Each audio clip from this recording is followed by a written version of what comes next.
Well, hello. Welcome to another short devotional. This is my mic. I broke my headset, so I have this to share with you today. I wanted to take a look at just some things that I've been thinking about. Life happens. We talk about it all the time. And when you get older, life happens more often, such as I've decided to start exercising. 2 days ago, I just walked for a mile. Not outside. I use walk away the pounds lady, and I forget her first name, but Leslie Sansone. See, that's part of growing older. You forget things. But her name is Leslie, and I stand in front of my television. I walk with her. 1 mile is all I did, and then yesterday I had to take 2 Advil for the pain. Life isn't always the same, is it? When you look in the mirror, you see yourself young, don't you? But now that's not working anymore. I look in the mirror and I can now see the things that I should be changing. I never saw them before. I'm being honest with you, and I think you know what I'm talking about. We see what we want to see, but sometimes the changes that affect us in our lives are not as a result of just getting older. They are a result of our choices. And I thought in the Bible, I was reading a little bit, and I was reading a story about Samson. Now, Samson was a very special man. He was a Nazarite, and he was dedicated from the time he was born. And, as a Nazarite, there were things he could not do. I'm looking here on my paper to tell you what those were. I'm sure you know some of them. Some of the things he was not supposed to do. He was not supposed to touch a dead body. Well, I don't want to do that. He was not to shave his head. You know that, because that's a big part of his story. And he could not drink wine or touch grapes. It was very important for him to serve God. But just as Samson has done in his life, where he kind of skirted the edge, do you know what I mean? We do that also in our lives. We know how to eat.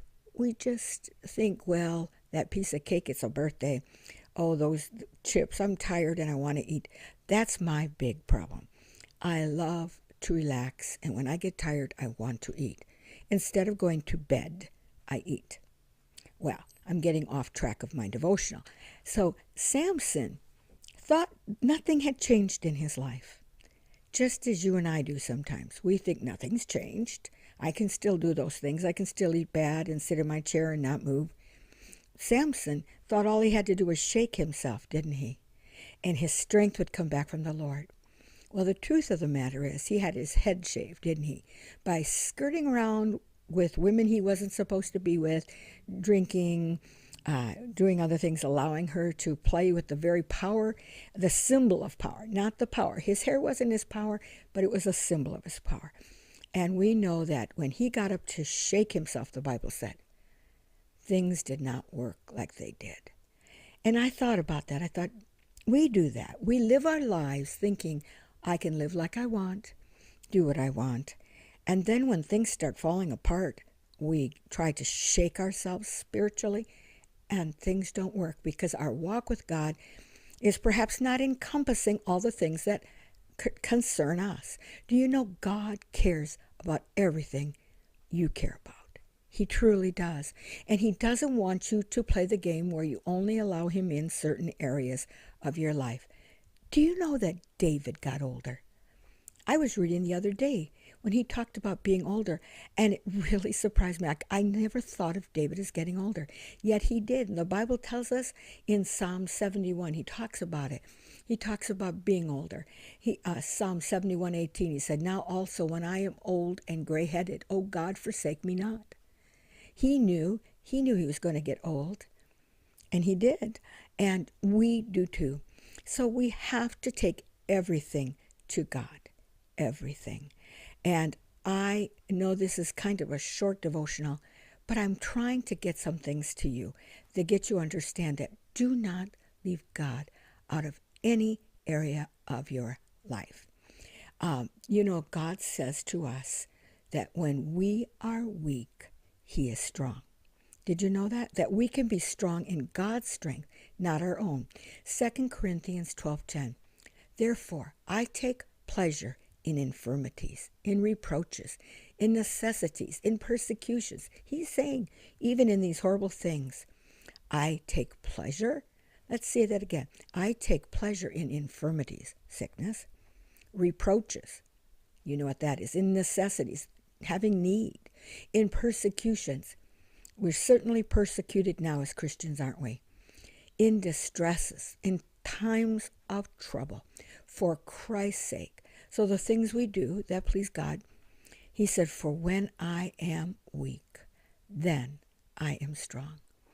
And the Lord spoke to me the other day. I was lamenting to him about the fact that I can do well dieting and exercising for a short time and then I fall apart.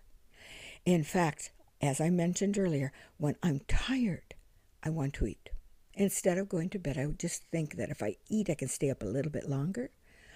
Don't try to figure out the workings of my mind, as Judge Judy says. But I do know this. I cried out to God and I said to him, I'm so tired of my failures. I am so tired of them. And the Lord just brought that scripture to me. He said, when you're weak, I am strong. I thought about that. It's true. So I need to go more. I know I talk about this all the time, but it's probably because it's one of the most important things we can do on this earth, and that is to bring everything to him. So today, if you're having a problem, don't try shaking yourself. It's not going to always work. You're not the same young person you used to be, or the same person who could just work things out like you thought you could. Let God help you. In whatever circumstance comes your way, let him know what it is, and let him be strong for you. Psalm 71:23 says, my lips shall greatly rejoice when I sing unto thee, and my soul which thou hast redeemed. You know the Lord today? You're redeemed. Let your lips sing praises unto the King. When you shake yourself and it's not working anymore, remember, he's strong. You may not be, but he is. So serve the Lord with gladness today. Stop feeling sorry for yourself. Shake off whatever the problem is, and when your shaking doesn't work, come to the Lord. Let him change you. I am going now, and I remain your friend, Lana D.